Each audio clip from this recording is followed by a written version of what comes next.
Boa noite a todos, que a paz do Senhor Jesus nos envolva e nos acompanhe sempre. No Livro dos Espíritos, em sua parte terceira, das leis morais, no capítulo 4, ele nos fala da lei de reprodução. Então, a usaremos como base para a nossa conversa de hoje, para a nossa compreensão desse tema. E o objetivo sempre é trazer um gostinho de quero mais, de saber mais, de entender mais essas leis divinas que estamos começando a compreender, conforme vamos avançando em nossa melhoria interior e nos esforçando para apreendê-las em nosso coração. Desse modo, é imprescindível entender que todas as leis trazidas pela espiritualidade amiga em resposta a Kardec, como a lei de conservação, a lei de trabalho, a lei de liberdade, por exemplo, elas colaboram entre si. Nenhuma delas altera a outra. Nas leis naturais, nas leis divinas, elas se complementam, elas nos dão possibilidade de compreender a lei maior, que é a lei de amor, que rege os mundos. Então vejam, é sobre isso que vamos falar, a lei de reprodução.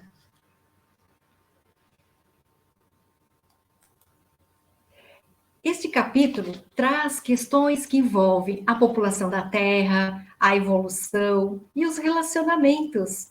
Assim, vamos começar com a primeira questão deste capítulo, a 686, quando os benfeitores respondem a Kardec se a reprodução dos seres vivos está na natureza, é lei da natureza. Evidentemente, dizem eles, sem a reprodução, o mundo corporal pereceria.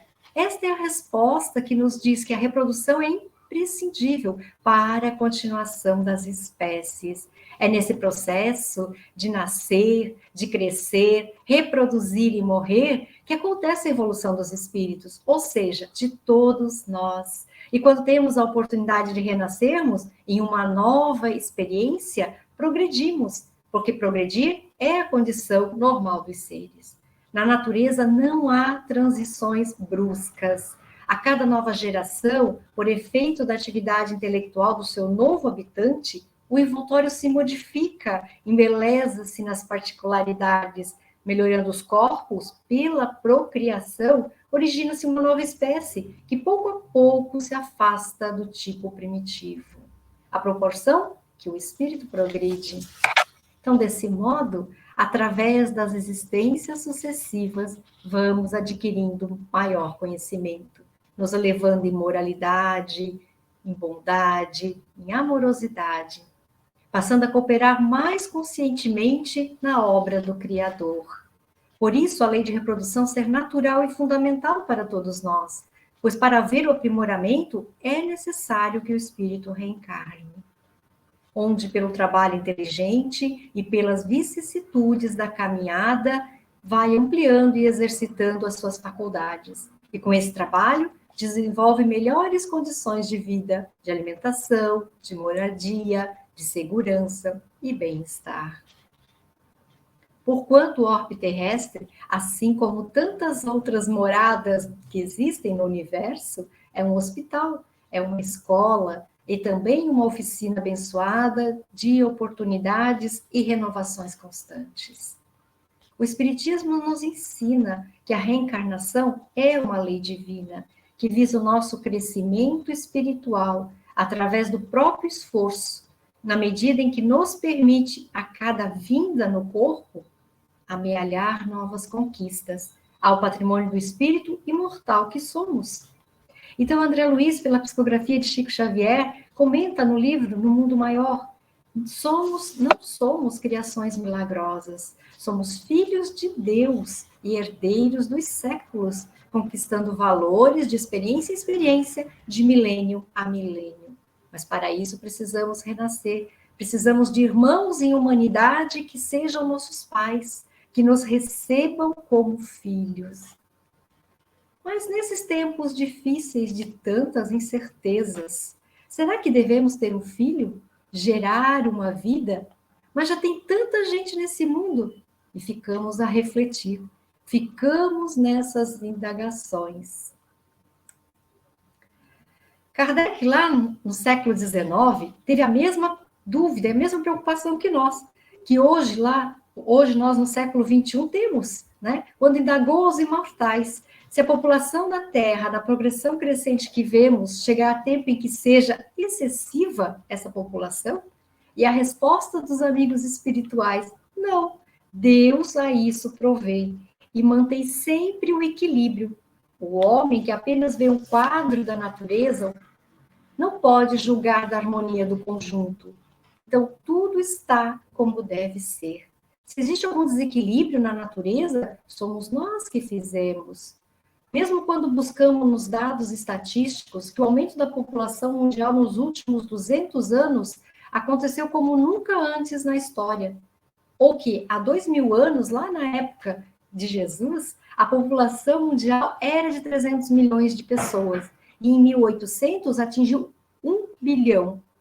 Segundo a ONU, as Nações Unidas, em 2022, ano passado, em novembro, chegou a 8 bilhões de habitantes, e nas projeções será 9,7 em 2050 e 10,4 bilhões em 2080.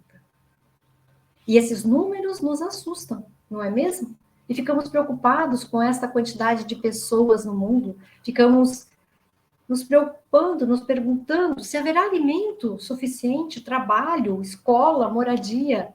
E com isso voltamos à resposta da espiritualidade amiga. O homem que apenas vê um canto do quadro da natureza não pode julgar da harmonia do conjunto.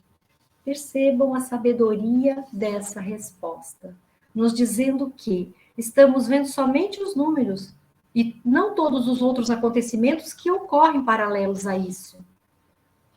Pois no mesmo tempo, nesse mesmo período que aumenta exponencialmente a população do globo, também acumulamos cultura e tecnologia.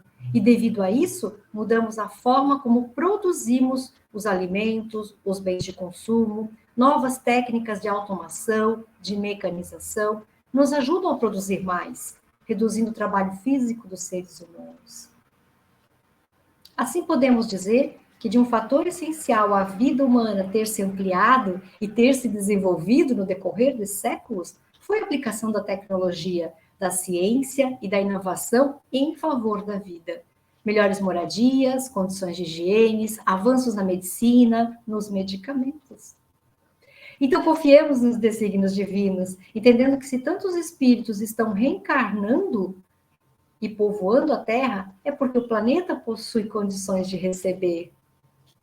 Emmanuel, no livro Roteiro, fala sobre a população da Terra no capítulo Grande do Candário, e nos diz assim: de portas abertas à glória do ensino, nas linhas da atividade carnal, é realmente uma universidade sublime, em vários cursos e disciplinas, com 2 bilhões de alunos aproximadamente, matriculados nas várias raças e nações, e mais de 20 bilhões de almas conscientes desencarnadas cercam o domicílio terrestre.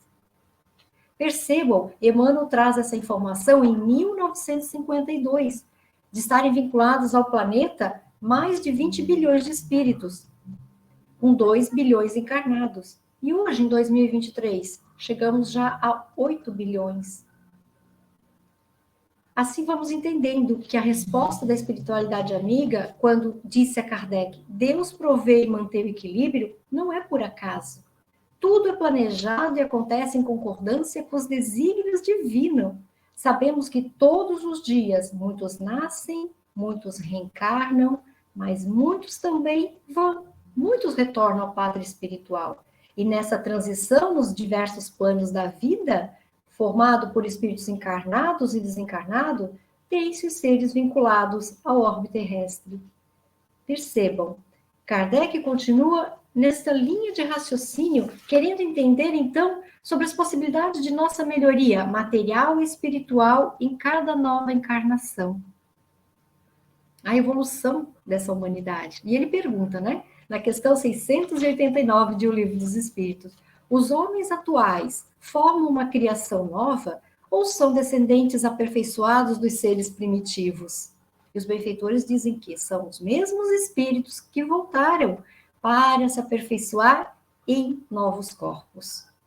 Ou seja, somos todos nós, que estagiando ora aqui, ora ali, vamos aprendendo as lições necessárias para a nossa evolução. Como espíritos imortais que somos, assim o espírito encarnando vai adquirindo experiência pela luta e pelo trabalho. É o comentário de Emmanuel. A luta e o trabalho são tão imprescindíveis ao aperfeiçoamento da vida, como o pão material é indispensável à manutenção do corpo físico. É trabalhando e lutando, sofrendo e aprendendo, que a alma adquire as experiências necessárias à sua marcha para a perfeição. E Raul Teixeira também comenta sobre essas idas e vindas, sobre as necessidades de renascermos e vivermos em vários lugares da Terra, quando nos fala: nessa escola chamada Terra, estagiamos em todos os continentes, dentro do seio de várias raças, experimentando os mais variados costumes. Quando nascemos num lar brasileiro, aprendemos as lições de vida que o Brasil nos propicia, vivendo num país banhado pelo oceano e ensolarado quase o ano inteiro. Numa outra reencarnação, as leis divinas nos conduzem a outros países, para que aprendamos novas lições. E aí nós nascemos em algum país da Europa, onde o sol se esconde boa parte do ano. Teremos de conviver com frio intenso, com dias cinzentos por vários meses. Aprendemos a cultivar outros valores, outras maneiras de viver, outro jeito de ser. E as leis nos direcionam ao país árabe. Aprenderemos a conviver com uma cultura bem diferente. Depois iremos estagiar no Japão, na África, na Ásia, na Índia, e aprenderemos a amar outras tantas pátrias, outros tantos irmãos em humanidade. Desenvolveremos nossa capacidade de amar num lar norte-americano, num lar russo, num lar iraquiano, num lar australiano. Passaremos por momentos de alegria, mas também de dor. Mas abriremos com isso nossos corações para um espaço de amor, que abrange todos os povos. E é assim que vamos estendendo os nossos laços de afeto. Chegará um dia em que nosso amor abrangerá toda a humanidade, independente da raça, da posição social, da religião. É assim que Deus governa os mundos. E a reencarnação é a prova do amor divino pelos seus filhos, conduzidos ao palco da terra tantas vezes quanto for necessário. Assim, Kardec, depois da resposta dos imortais, da observação de Emmanuel e de Raul Teixeira, entendemos que somos nós, que nascemos ontem, em eras recuadas, estamos hoje encarnados e, quem sabe, teremos a oportunidade de estarmos aqui novamente lá no futuro. O espírito é o mesmo. Os corpos é que vão se aperfeiçoando, os relacionamentos vão se ampliando, devido às condições que vamos experienciando na jornada. E com isso eu lembro de uma passagem relatada no livro Médico de Homens e Almas, de Taylor Caldwell, onde nos fala Lucas, em seu comentário sobre a preocupação com sua mãe, diante das tribulações vividas por ela, pois já estava com uma idade avançada, 38 anos. Vejo que para a época, 2000 anos mais ou menos, 38 anos era uma idade avançada, uma vez que o esforço físico, as doenças, as viagens, causavam esgotamento das forças e o envelhecimento precoce. Mas desde então, as condições de vida vêm melhorando, os avanços na medicina, o aperfeiçoamento dos transportes, das máquinas, dos equipamentos, tudo isso facilitam e estendem nossas vidas, nos ajudam a viver melhor. E nesse entendimento, Kardec segue perguntando, para ampliar o entendimento sobre a lei de reprodução, o que nos diferencia do ponto de vista físico das raças primitivas? E os imortais respondem, desenvolvimento da força bruta à custa da força intelectual. O homem faz mais pela inteligência do que pela força do corpo. E agora faz 100 vezes mais, porque soube tirar proveito da natureza. Ou seja, hoje usamos a inteligência mais que a força bruta. Será que isso acontece na atualidade? Observemos. Os nossos transportes, por exemplo, sejam os terrestres, os aquáticos, os aéreos, como nos trazem conforto e comodidade, não é mesmo? Nos deslocamos com mais facilidade, mais distâncias são alcançadas em menos tempo. Lembremos da narrativa da viagem de Paulo de Tarso, quando ele vai de Jerusalém a Damasco, na companhia de 3 amigos, lembra? e com o auxílio de camelos como transporte. Emmanuel descreve isso lá no livro Paulo Estevão e comenta sobre as dificuldades de vencer esse percurso, dizendo: com o auxílio de camelos, cavalos ou dromedários, a viagem de Damasco a Jerusalém não exigia menos de uma semana de marchas exaustivas. Vejam, atualmente, esse mesmo percurso de 290 quilômetros é feito em 45 minutos de avião e em 4 horas de carro. Então, realmente percebemos que estamos evoluindo. Quando observamos, por exemplo, os benefícios advindos da tecnologia nos últimos séculos, da invenção da imprensa de Gutenberg, da energia elétrica, do rádio, da TV, da internet, o telefone celular e tantos outros. Isso é a progressão dos mundos, dita por Santo Agostinho, lá no Evangelho segundo o Espiritismo, quando fala: ao mesmo tempo que todos os seres vivos progridem moralmente, progridem materialmente os mundos em que eles habitam.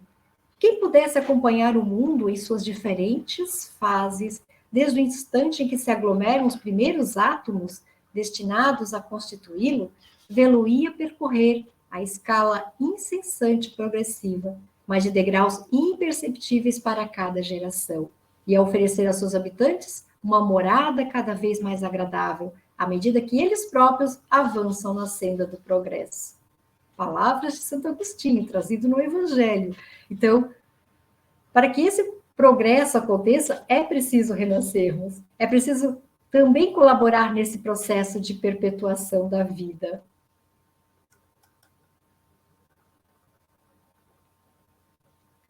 E nesse aspecto que nos fala a questão 693, a pergunta feita por Kardec: são contrários à lei da natureza, as leis e os costumes que têm por fim o efeito criar obstáculos à reprodução?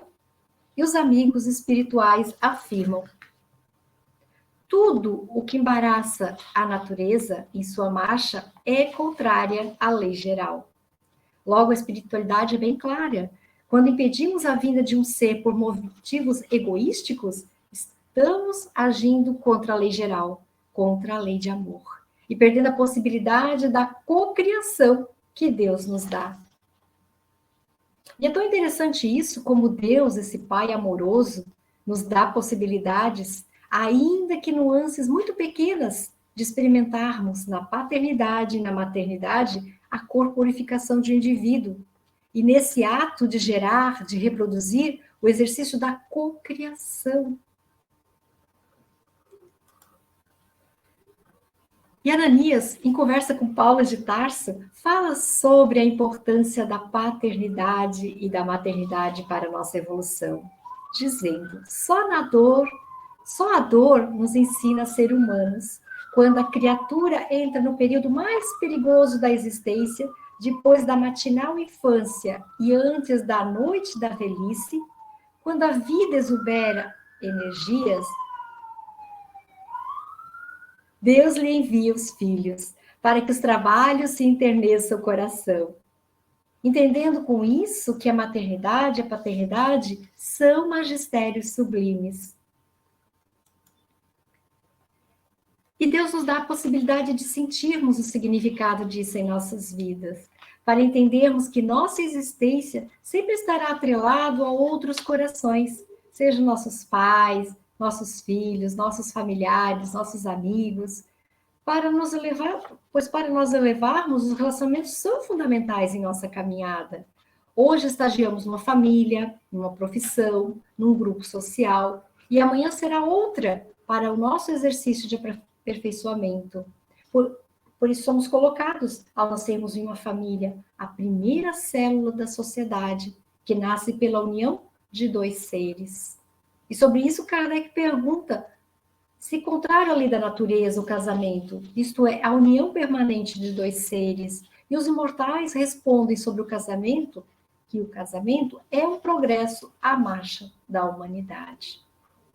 E Kardec ainda continua na questão seguinte, perguntando: que efeito teria sobre a sociedade a abolição do casamento? Ou seja, se desaparecesse a lei do matrimônio, o que aconteceria com a sociedade? E a resposta dos espíritos é clara. Seria uma regressão à vida dos animais. O casamento constitui um dos primeiros atos de progresso na sociedade humana, porque estabelece a solidariedade humana. Desse modo, a abolição do casamento seria, pois, um retorno à barbárie. Imagina o retorno à barbárie, a Idade da Pedra, a época dos trogloditas. Seria uma reversão da atual situação social para a volta à barbárie. Sabemos que não é fácil viver em família. O dia a dia requer tolerância, paciência, indulgência, amor. E devido aos nossos comportamentos, emoções e sentimentos, ainda em sua maioria serem regidos pelo orgulho, pelo egoísmo, pela vaidade, viver em família é muito desafiador.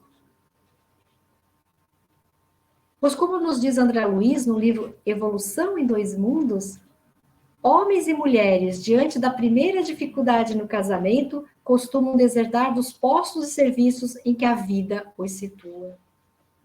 Porque não é fácil gostarmos daquele que... Porque é mais fácil, né? A gente gostar daquele que está mais longe, do outro lado da rua, em outra cidade, em outro bairro, que compartilha conosco somente momentos agradáveis. O difícil é estarmos com aquela pessoa todos os dias e aceitarmos aquele marido durão que não fala eu te amo nem sob pressão, ou aquela esposa complicada, ciumenta. O Evangelho segundo o Espiritismo, ele diz que existe 3 tipos de matrimônio: provas, expiações e afinidades positivas. E para entendermos esse casamento por afinidades, é uma questão de merecimento. Depois que a gente passa uma série de compromissos difíceis, a gente encontra um amigo e se consorcia com esse amigo. Então é aquele casamento tranquilo, onde as pessoas se entendem, mas que ainda não é amor. Porque nós que estamos no mundo de provas e expiações, estamos muito mais próximo do átomo do que do arcanjo, muito mais próximo do troglodita do que do anjo. Nós não sabemos ainda o que é o amor, estamos aprendendo. E por isso, desistimos nos primeiros contratempos que surgem.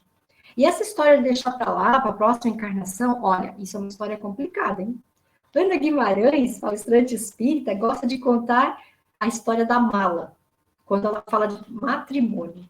A história da mala é mais ou menos assim. Você vai carregando a mala, aí você resolve deixar, abandona a mala. E vai em frente sozinho. Geralmente as pessoas arranjam outras malas, né? E vão botando mala. E deixam a mala pelo caminho. Depois tem que buscar as malas todas, hein? Aí choveu, juntou lama, poeira, um monte de coisa e enterrou a mala no chão. Até arrancar e carregar a mala dá um trabalho danado. Então, é melhor a gente levar a mala que está na mão até a estação de repouso e entregar para o legítimo dono, que é sempre isso que acontece. Com essa pequena história, Ana Guimarães nos convida a observarmos nossos comportamentos e fazer as mudanças que precisamos. Pois é necessário adoçar a vida dentro do lar, sendo mais indulgentes conosco e com os nossos familiares. E assim vamos criando condições favoráveis para convivermos com alguém, movimentando então essas energias sexuais, essas energias do instinto de sobrevivência de forma consciente, na perpetuação da espécie que nós todos trazemos, que cabe a todos nós e que Deus nos dá a oportunidade. E para além da reprodução da espécie, como essas energias podem ser usadas?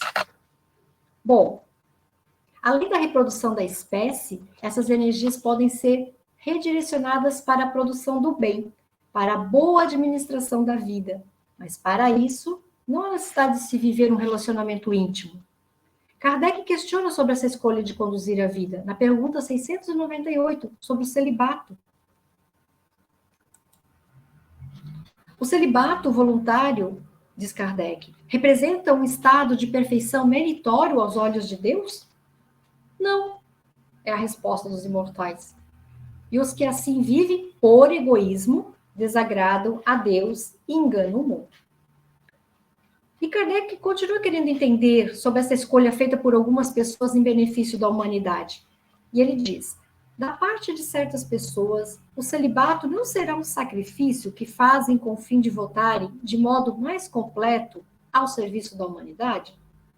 E os amigos espirituais esclarecem: isso é muito diferente, Eu disse por egoísmo. Todo sacrifício pessoal é meritório, quando feito para o bem. Quanto maior o sacrifício, tanto maior o mérito.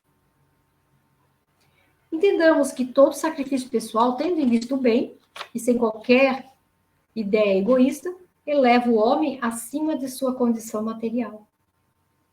Emmanuel, no livro Vida e Sexo, complementa que são espíritos que escolhem semelhantes posições voluntariamente para burilamento ou serviço no curso de determinada reencarnação.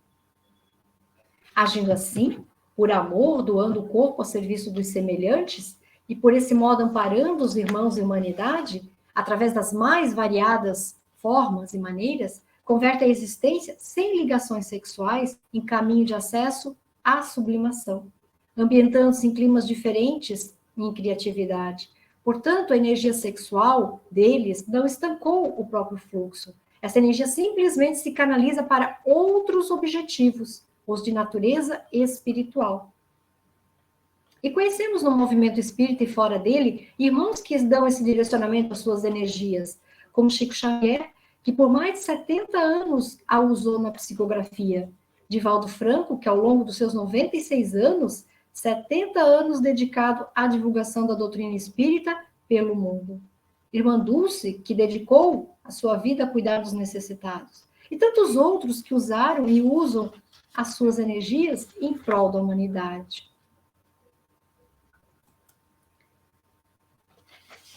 E refletindo sobre os relacionamentos, chegamos à poligamia, tão comentada na atualidade sobre o amor livre. E Kardec também pergunta sobre essa forma de relacionamento, querendo entender, lá na questão 701 do Livro dos Espíritos. Qual das duas, a poligamia ou a monogamia, é mais conforme a lei da natureza? E a resposta dos imortais, a poligamia é a lei humana, cuja abolição marca o progresso social. O casamento, segundo as vistas de Deus, tem de se fundar na afeição dos seres que se unem. Na poligamia, não há afeição real, há apenas sensualidade. E nessa resposta da espiritualidade amiga, podemos perceber que foi pelo elevado coeficiente de viciação do amor sexual, cria-se débitos penosos. Entre os excessos da fortuna, da inteligência, do poder, outros o fazem pelo sexo, abusando de um dos mais sagrados pontos de referência de sua vida. Por isso é imprescindível a educação da alma, para a compreensão sagrada do sexo, onde as relações sexuais envolvem responsabilidade. Assim, quando instituído o ajuste afetivo entre duas pessoas, levanta-se entre elas o impositivo do respeito, a fidelidade natural, onde os compromissos abraçados seja para a formação da família, de um lar, ou seja, para a constituição de obras e valores do espírito. Assim, Emmanuel informa, lá no livro Consolador, na questão 184, que não devemos esquecer que o amor sexual deve ser entendido como o impulso da vida, que conduz o homem às grandes realizações do amor divino, através da progressividade, da sua espiritualização, no devotamento e nos sacrifícios. A vez de observar que Deus não extermina as paixões dos homens, mas fala-as evoluir, convertendo-as pela dor em sagrado patrimônio da alma, competindo às criaturas dominar o coração, guiar os impulsos, orientar as tendências na evolução sublime dos seus sentimentos. Tais considerações de Emmanuel nos impelem a concluir. Nos impelem a concluir que... Deixa eu ajeitar aqui o slide. Então, tais considerações de Emmanuel nos impelem a concluir que a vida sexual de cada criatura é terreno sagrado para ela própria e que, por isso, a abstenção, a ligação afetiva, constituição familiar, vida celibatária e outras ocorrências no campo do amor são problemas pertinentes à responsabilidade de cada um, segundo o seu livre-arbítrio, direcionando para o bem ou para o mal. Então, meus amigos, se faz necessário refletirmos sobre a lei de reprodução, entendendo que somos habitantes da Terra num momento muito especial. Assim, precisamos, com toda a força, com toda a nossa vontade e empenho, aproveitarmos cada minuto e agradecermos ao Mestre Jesus e a Deus, nosso Pai, essa oportunidade abençoada. Muita luz, muita paz e muito obrigada.